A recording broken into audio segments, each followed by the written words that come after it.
रसिया ने अपनी ओर से ऑफर भी किया है SU-15 SU-57 सुखोई का ये विमान है।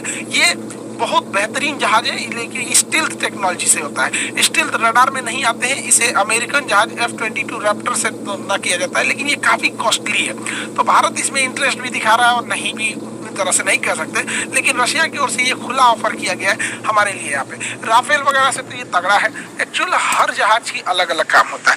जैसे सड़क पे देखते होंगे, जो काम टेम्पू कर सकता है वो ट्रक नहीं कर सकता है, जो काम बाइक करेगा वो कभी बस नहीं कर सकता है। तो ऐसे कहिएगा कि बताइए, आप ही से कोई पूछेगा कि मोटरसाइकिल अच्छा, फोर व्हीलर अच्छा, कार अच्छा कि बस अच्छा, आप क्या कहिएगा भाई? जरूरत जिस चीज की है वो है। वैसे लड़ाकू जहाज में अमूमन ऐसे कॉमन मेंटेलिटी क्या होती है, जो एडवांस है वही अच्छा है। कुछ बम्बर होते हैं जो बम गिराते हैं, कुछ स्ट्राइकर होते हैं जो बम नहीं गिराएंगे, तड़तड़ा के मारेंगे, सब डॉग फाइट के काम में आएंगे। कुछ रिकॉनेसेंस मिशन में आते हैं, दूसरे देश में घुस के निगरानी करने में। कुछ दोनों काम कर सकते हैं, मार भी सकते हैं, रिकॉनेंस भी कर सकते हैं, बम भी गिरा सकते हैं, मल्टी रोल काम कर सकते हैं। जैसे राफेल एक मल्टी रोल जहाज है। तो सबका अलग अलग होता है। यहाँ पे ये एयर सिक्योरिटी के लिए है, एकदम स्टील्थ है, स्ट्राइकर जाएगा एकदम कहीं पे भी बम गिरा के आ सकता है, लेकिन ये बड़ा कॉस्टली होता है, इसकी ऑपरेटिंग कॉस्ट भी बहुत ज्यादा होती है। तो देखते हैं कि आगे क्या होगा। बाकी हमारा तो HAL बना रहा है, अभी तक तेजस से कंप्लीट नहीं कर पाया। पता नहीं क्या कर रहे हैं लोग, अच्छा भी नहीं लगता है बार बार बोलने में कि तेजस कंप्लीट नहीं हुआ। आगे से बन रहा है, सोचा 40 साल से तेजस से बन रहा है, अब ये लोग का इंजन पूरी तरह से फाइनलाइज नहीं हुआ। तो ये भी एक दर्शाता है। हालांकि डिफेंस सेक्टर में प्राइवेटाइजेशन बहुत पहले हो जाना चाहिए। प्राइवेटाइजेशन होने से थोड़ा सा कोई भी चीज बड़ा तेजी से एक्टिवली काम करते रहता है। देखिए, इतना दबाव भारत पे बनाया जा रहा था, वेस्ट ने पूरी कोशिश किया दबाव बनाने की, बहुत सारी धमकियां दी गई अमेरिका और भारत यूरोप की ओर से कि भारत को सैंक्शन लगाए जाएंगे। लेकिन अभी हाल ही में UN सिक्योरिटी काउंसिल में रसिया जो है वो इसका अध्यक्ष बना है, उसने भारत का बचाव किया और कहा है कि वेस्ट मीडिया ने भारत पे बहुत ज्यादा दबाव भी बनाने की कोशिश कर रही है। एक्चुअली वेस्टर्न मीडिया का अलग नैरेटिव है, वो अपने हिसाब से सोचता है यहाँ पे। अब सोचिए ना, ईरान के मिलिट्री को उसने आतंकवादी घोषित कर रखा है।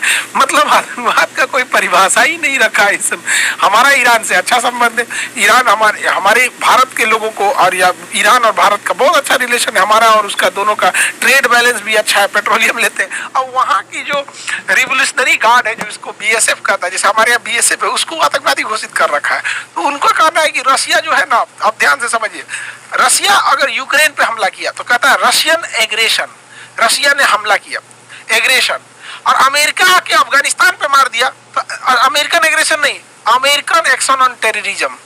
बताइए, इन लोग की तो गजब गजब की विचारधारा होती है। सही है तो इनके गुड टेररिस्ट और बैड टेररिस्ट। तो रसिया ने भारत का हमेशा से बचाव किया है और जरूरत भी है, और भारत ने UN सिक्योरिटी काउंसिल में, रसिया ने UN सिक्योरिटी काउंसिल में भारत के परमानेंट मेंबरशिप की भी वकालत किया है यहाँ पर।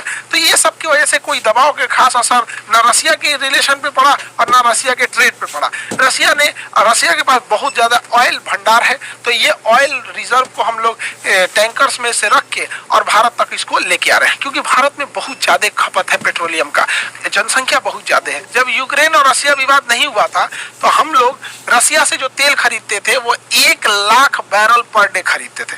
बैरल मतलब कौन चीज है? ड्राम को बैरल बोला जाता है। इसमें क्वेश्चन पूछता है कितने लीटर आते हैं? 159 लीटर को 1 बैरल कहते हैं। तो हम लोग रसिया से पहले 1 लाख बैरल पर डे तेल खरीदते थे, 1 लाख बैरल पर डे। तो अब जब विवाद हुआ तो वेस्टर्न मीडिया ने हमारे ऊपर दबाव बनाया, वेस्टर्न ने दबाव बनाया कि इतना तेल क्यों खरीद रहे हैं, इससे तो फंडिंग होगी यूक्रेन की, युद्ध की, वहां के लोग मारे जाएंगे। तो भारत ने 1 लाख बैरल से बढ़ा के 19 लाख बैरल पर डे कर दिया। 19 लाख बैरल पर डे हम कन्वर्ट कर देते हैं 30 करोड़ लीटर प्रतिदिन। हम लोग रसिया से तेल खरीद रहे हैं ना, 30 करोड़ लीटर प्रतिदिन खरीद रहे हैं, 30 करोड़ लीटर प्रतिदिन खरीद रहे हैं। अब वेस्टर्न पागल है, सब वेस्टर्न मीडिया ले जा रही है भारत को किया क्या जाए है, न ये अमेरिका का सुन रहा है न यूरोप का सुन रहा है। तो भारत विश्व गुरु है, गुरु नहीं सुनता है जल्दी किसी का। हम लोग को अपना नेशनल इंटरेस्ट मायने रखता है, पहले उसको हम लोग देखते हैं। तो इसका बेअसर हो गया यहाँ पे। हालांकि वेस्टर्न लोगों ने, यूरोप ने बहुत गलत किया। अलग अलग जगहों पे रूस के एसेट्स थे, कुछ यूरोप में थे, कुछ अमेरिका में थे। उनके जो फॉरेन रिजर्व थे, पैसे, विदेशी मुद्रा भंडार थे, लगभग 300 बिलियन डॉलर, ये 300 बिलियन डॉलर को यूरोप और अमेरिका ने फ्रीज कर दिया, कहा कि जब युद्ध खत्म होगा तो इस पैसे को निकाल सकते हो। इसी के मद्देनजर रखते हुए भारत ने भी अमेरिका में अपने गोल्ड रिजर्व को वापस लेके आया। यहाँ पर इन पे कभी भरोसा करने लायक नहीं है। दे एकदम, इन लोगों के पास, अंग्रेजों के पास कोई एथिक्स नाम की चीज नहीं होती है। इन्होंने 25 लाख बंगालियों को भूखे मरने दे दिया जब हम गुलाम थे तब।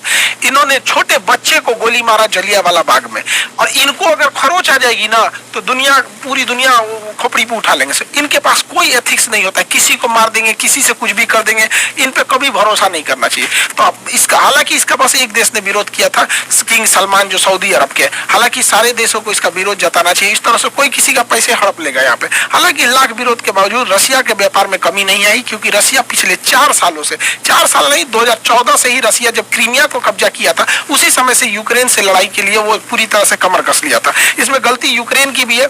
अब यूक्रेन को सोचना चाहिए कि अमेरिका जो है रूस का सबसे बड़ा दुश्मन है।